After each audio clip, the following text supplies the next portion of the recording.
Lorsque la beauté de la nature se conjugue entre une chaîne montagneuse et le bleu de la mer, une pratique ancestrale renaît de ses cendres, le kayak. Cette pratique d'origine arctique, vieille de 4000 ans, trouve tout son essor dans les côtes de Chenois à Tipaza. Les initiateurs de cette pratique dans cette région nous en parlent.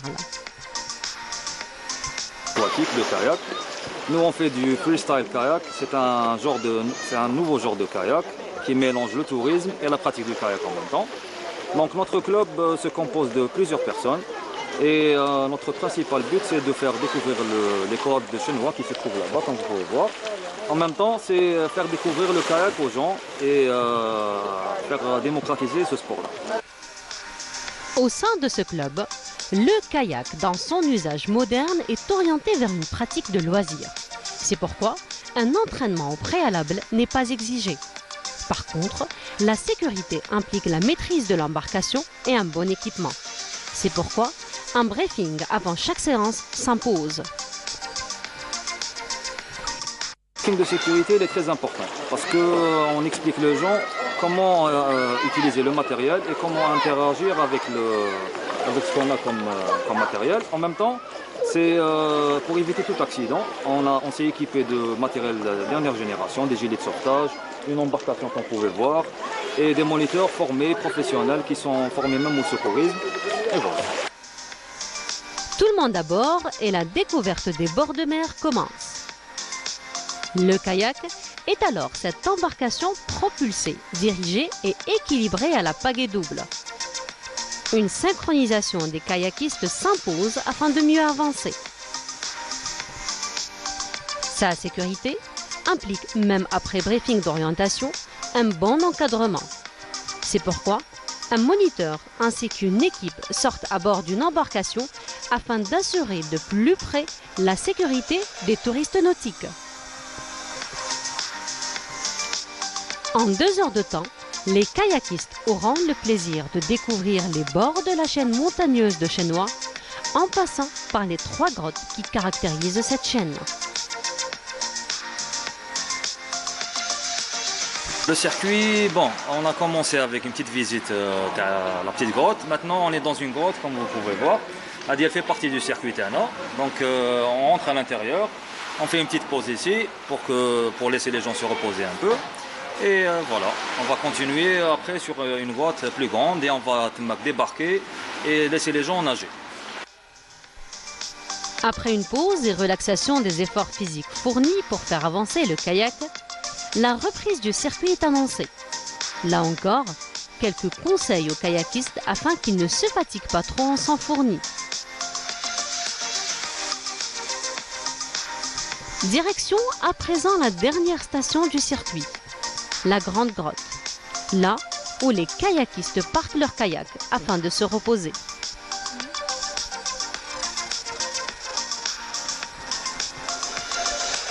La balade nautique semble bien plaire aux touristes, en dépit des efforts physiques fournis.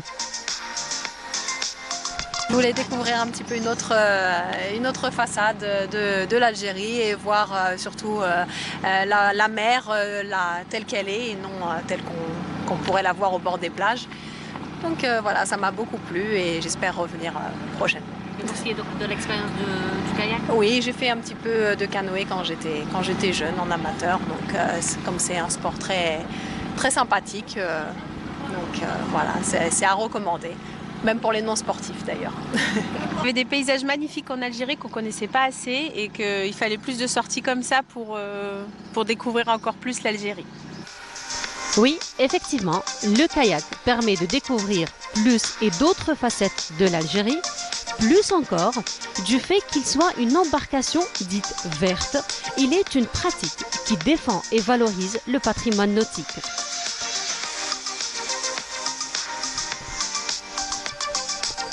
Et nos invités suivants ont aussi une passion en commun, il s'agit du kayak. Il s'agit donc en l'occurrence de Monsef Fried, bienvenue. Vous êtes président du club de sortie kayak Aqua Club Ulysse. Oui, oui. Un nom qui pèse lourd. Tout à fait. Voilà, qui fait référence à Ulysse, un navigateur émérite, donc qui voguait sur la Méditerranée à l'époque. Exactement, voilà. Ouais, c'est qui a choisi? En fait, c'était nous deux. Nous Nous deux. Voilà, nous Alors nous deux veut dire Mounira, Hamidani et vous-même. Voilà, exactement. Bienvenue Mounira. Merci beaucoup. Ça va? Oui, très bien, ça va. Dans votre élément parce que... Absolument. Ouais, donc, Tout à fait. habillé en bleu, devant la grande bleue, Absolument. toujours à voguer sur la grande bleue. Absolument. Exactement. C'est excellent. Donc voilà, c'est dire que vous avez choisi comme référence Ulysse. Ulysse, on connaît un petit peu ses exploits maritimes. Oui. Et vous, en tant que jeune freestyler en kayak, Voilà. comment pourriez-vous convaincre les téléspectateurs de ce soir de se joindre à vous, d'essayer d'aimer ce sport? Ben, tout d'abord, ce sport est nouveau en Algérie. Oui, On a essayé de le développer. Et ce qu'on fait actuellement, ce n'est pas un kayak conventionnel, c'est un D'accord. kayak, ce qu'on appelle le kayak freestyle. très bien, C'est un mélange de kayak et de tourisme en même temps, très bien. parce qu'on propose beaucoup de choses. C'est un programme riche et varié. Il y a une visite des grottes merveilleuses de Chenois, qui est un Excellent. endroit féerique à visiter absolument. Oui, Et aussi, nous allons les apprendre à faire du kayak et à maîtriser l'utilisation du matériel. oui. Voilà. Le kayak, donc vous en connaissez maintenant un bout, Mounira. On vous a initié, c'est bien cela. Absolument, oui.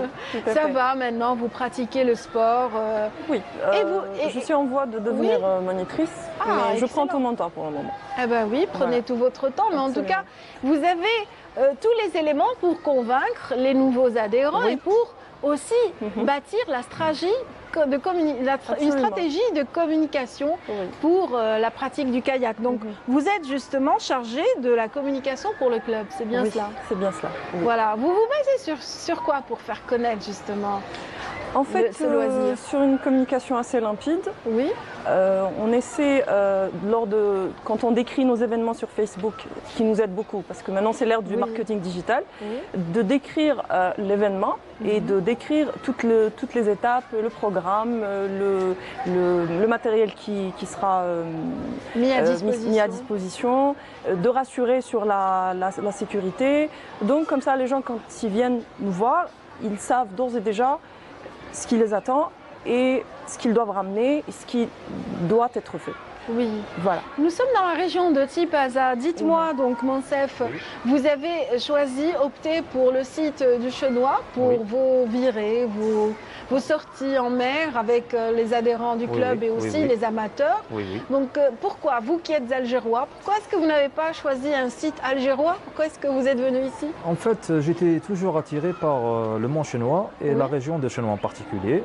Et j'ai commencé, on va dire, j'ai commencé seul là-bas. D'accord. En fait, le kayak, je l'ai commencé à Marseille, il y a 2 ans de ça. C'est là-bas que j'ai découvert le sport. Et j'ai ramené du matériel de Marseille et je l'ai utilisé D'accord. au Mont Chenois. Et j'ai vu Pour qu'il y votre avait... propre plaisir. Exactement, j'imagine. c'était en amateur. Ouais. Mais j'ai découvert que la côte, elle était magnifique. Il y avait beaucoup de choses à développer, à exploiter. Oui. Donc j'ai commencé à imaginer un circuit. C'était au début un peu laborieux, mais bon, j'ai fini par trouver des personnes qui adhéraient à mes idées et on a En fait, commencé il y a eu à faire. d'abord des curieux, vous me disiez. En Ça veut fait, dire c'était que vous un le groupe faisiez en solo. d'amis. Voilà, Voilà. c'était un groupe d'amis restreint. Après, on a commencé à sortir ensemble. Ils se sont équipés en matériel eux aussi. Et on a commencé à faire nos sorties. Et ça s'est développé petit à petit. Après, Ah. on est revenu sur Alger quand même. Très bien. On est sorti au niveau de Ain Menyan, la Madrak et tout. On a Oui. fait des sorties durant le ramadan de l'année passée. Je pense qu'il y a beaucoup de gens qui se souviennent de ça. Certainement. Et après, on s'est dit que finalement, Chenois, c'était un site idéal par rapport vrai que c'est féerique, hein. au tourisme, par rapport Oui. à la région de Tipaza, qui est une région magnifique. On voudrait bien la développer aussi. Donc le but derrière tout ça, c'est de développer un tourisme local responsable aussi Oui. et de faire connaître non seulement le kayak, mais aussi la beauté naturelle des sites algériens et tout particulièrement la mer, parce qu'on est des adorateurs de la mer aussi.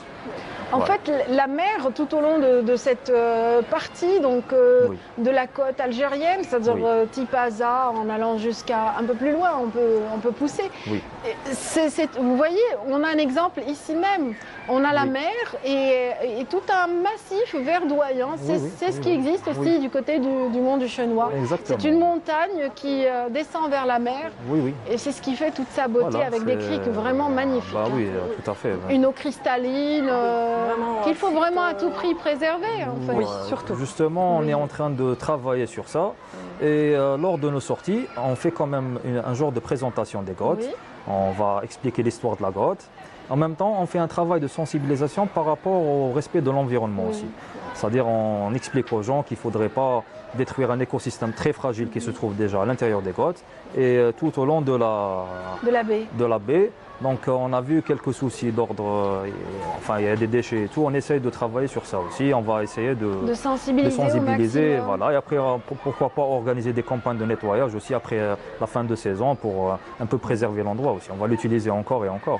Parlez-moi Mounira de votre rencontre. Donc vous n'étiez pas au tout démarrage justement du club, vous n'y étiez pas. Et qu'est-ce qui vous a convaincu de vous joindre au peloton? Absolument. Moi, à la base, je n'avais jamais pratiqué le kayak avant. Néanmoins, j'ai toujours été une admiratrice de tout ce qui est sport nautique, et notamment le kayak, parce que je trouvais que c'était quand même un outil assez simple, assez écologique. Et donc, j'avais trouvé l'annonce qui m'avait convaincue. Donc, j'étais partie. Et la première fois, le premier contact avec le kayak, je suis tout de suite tombée sous le charme. Et lors d'une petite conversation, on a commencé à discuter. Et puis, je voyais que c'était un club assez jeune, avec très grand potentiel, beaucoup d'idées à développer. Et je voyais aussi la passion. Moi, j'apprécie beaucoup les gens passionnés. Donc petit à petit, au début ça commence avec une petite aide comme ça, et après j'ai rejoint. Et depuis, je m'occupe un peu de la page, de la communication, la relation client. Et j'y crois beaucoup, sincèrement. Et j'aimerais vraiment inviter le maximum de jeunes, surtout, à nous rejoindre parce qu'ils ne vont vraiment pas le regretter. Quel plaisir vous tirez en pratiquant justement ce sport, en pagayant tout simplement. Donc voilà, qu'est-ce que ça vous procure? Ça me procure beaucoup de détente, de relaxation. Après un effort physique, parce qu'il faut savoir que le kayak quand même demande un minimum d'effort physique. Oui, on travaille avec les bras. Oui. À la fin, on se retrouve dans le calme, au large, avec ce silence qui nous entoure, et c'est vraiment une sensation que je ne pourrais décrire. Et après une semaine de travail, après les tracas quotidiens, c'est vraiment le meilleur moyen de faire une sorte de détox. Voilà. Oui, c'est de la détox. De ce stress. Et ça nous permet d'accéder à des endroits qui sont un petit peu difficiles d'accès à la nage. Oui. Donc, et de découvrir des endroits à l'état sauvage. Moi, je ne connaissais pas les grottes, je voyais ça à travers les photos. Oui. Mais quand j'y étais vraiment, je suis vraiment restée émerveillée et je suis émerveillée à chaque fois que j'y vais. Excellent. Et depuis, mais d'où vient le kayak justement? Qui sont ces premiers pratiquants du kayak? Est-ce qu'on peut faire un petit point historique? En fait, le kayak, c'était pas vraiment un sport au début. D'accord. Ça a été créé ou inventé par nécessité. D'accord. En fait, c'était fait pour la chasse. C'était les Inuits qui ont inventé ce genre d'embarcation. C'était fait un peu en bois et avec des peaux d'animaux. Oui. Et il y avait des lances. Et ils partaient chasser le phoque et d'autres animaux. C'était les mers du Nord. C'était exactement la même. Les mers du Nord. Ça se trouvait en Scandinavie. Très bien. Après, ça s'est développé petit à petit. Ça s'est vraiment développé le dernier siècle. Les descendants des Vikings donc, nous ont laissé cet héritage. Oui, exactement. Excellent. En plus, c'est une embarcation écologique. Oui. Et très facile à manipuler. Elle est très légère. Donc ça leur permettait de se déplacer rapidement, c'est-à-dire pour aller chasser. Donc ils n'avaient pas à déplacer un grand matériel, c'était des embarcations petites, rigides, solides, qui faisaient l'affaire. Et voilà. Très bien. Vous voguez sur quel type d'embarcation, vous, dans le club? Elles sont grandes, petites, moyennes? Nous, on est plus sur les kayaks type gonflable. D'accord. Pourquoi on a choisi ce type d'embarcation? C'est par rapport à la facilité d'utilisation. D'accord. C'est vraiment adapté aux novices. Les gens qui viennent chez nous, la plupart, ils n'ont jamais fait kayak. Donc ça va pas, on ne va pas les pénaliser. Pas trop dépaysé en fait. Voilà. Donc en plus, il est beaucoup plus confortable qu'un kayak rigide. Il est beaucoup plus maniable. En plus, on met les deux personnes sur un kayak pour faciliter le mouvement et faciliter le déplacement. Ça peut se pratiquer en solo, ça peut se pratiquer en duo et en groupe. En fait, le kayak, il est modulable. Très bien. Comment vous contacter? Vous avez parlé d'une page, Madame Communication. Donnez-nous tout de suite l'adresse, parce que c'est la fin. Alors, nous n'avons pas uniquement une page Facebook, on a aussi développé un site web qui regroupe un petit peu nos activités. C'est là où on s'inscrit. Donc la page c'est Sortie Kayak Algérie Aqua Club Ulysse. Très bien. Voilà. On répète encore une fois. Alors Sortie Kayak Algérie Aqua Club Ulysse. Très bien. C'est pour tout ce qui est communication, information, toutes nos publications aussi. On fait aussi un peu dans l'éducation dans le sens où on publie souvent des trucs historiques sur le kayak, on explique un petit peu ce que c'est. Et bien sûr, on a le site web www.aquaclubulysse.com et c'est là que tout se passe en fait. Toutes nos réservations se font par le biais de ce site. Excellent. Voilà. Qu'est-ce qu'on dit pour ceux qui voguent sur les mers? On dit bon vent? Oui. Ah oui, tout à fait. Bon vent pour la suite et Merci beaucoup de beaucoup. belles aventures, Inch'Allah, Merci. encore devant. Merci. Et on espère encore vous revoir ou peut-être venir prendre part à ce plaisir que vous Bien sûr. partagez. D'ailleurs, on vous invite. Hein. Voilà. Excellent. Vous êtes la bienvenue et toute l'équipe s'ils veulent venir. On invite surtout les téléspectateurs qui Oui. nous suivent Oui. aujourd'hui. Merci à vous. Donc, on va inverser cette fois-ci. On va commencer par Mounira Hamidani, Merci à vous. chargée de la communication, et puis Mansef Frid, président du club Sortie Kayak Aqua Club Ulysse. Merci d'avoir été avec On nous vous pour remercie, ce nous numéro de Brise d'été. Brise d'été continue tout de suite. Les invités de marque de cette émission, des artistes talentueux, je le disais au tout début du sommaire. Et bien sûr, ils sont tout prêts pour vous livrer toute leur actualité, puis bien sûr un retour sur leur parcours. Il s'agit de Mehdi Triana.